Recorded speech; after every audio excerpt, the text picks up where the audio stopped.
Bizim həkimimiz, bizim polisimiz, bizim məmurumuz, bizim müəllimimiz onlar kimi olsunlar.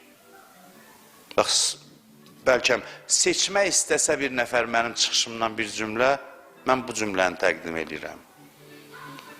Bu cümləni təqdim edirəm. Biz o zaman inkişaf edəcəyik ki, bizim cəmiyyətimiz bütövlükdə şəhidlər kimi olsun. Bizim millət vəkilimiz şəhidlər kimi olsun. Bizim hər hansı peşə sahibimiz, din xadimimiz, bizim məmurlarımız, həkimlərimiz, müəllimlərimiz, bütün insanlar onlar kimi olsun. O məntiqlə yaşasın. Onlar hansı məntiqlə döyüşə getdilər, bunlar həmin məntiqlə işə getsin. Evindən çıxsın, işə getsin. Onlar fəda olmağa getdi, millət vəkili namizədliyi verəndə millətə fəda olmaq üçün namizədliyi versin. Fədakarlıq eləmək üçün namizədliyi versin.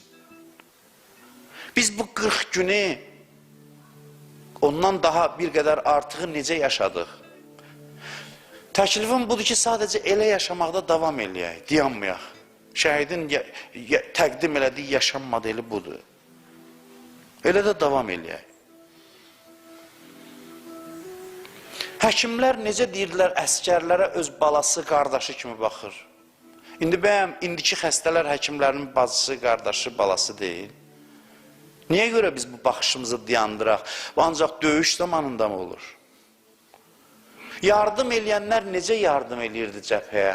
Yenə də davam eləsin. Bir-birinə həmin yardım eləsin. Mən şahidəm buna. Üzümü görməyən adamlar necə xaricdən vəsaiti bizim ixtiyarımızda qoyur, uzaqdan uzağa. Heç mən bir dəfə görüşməmişəm deyib bunu çatdırın. İnanır, inam var, etibar var, fədakarlıq var. Bilir ki, qəpiyinə qədər ora gedəcək, başqa söz yoxdur. Yarış gedirdi.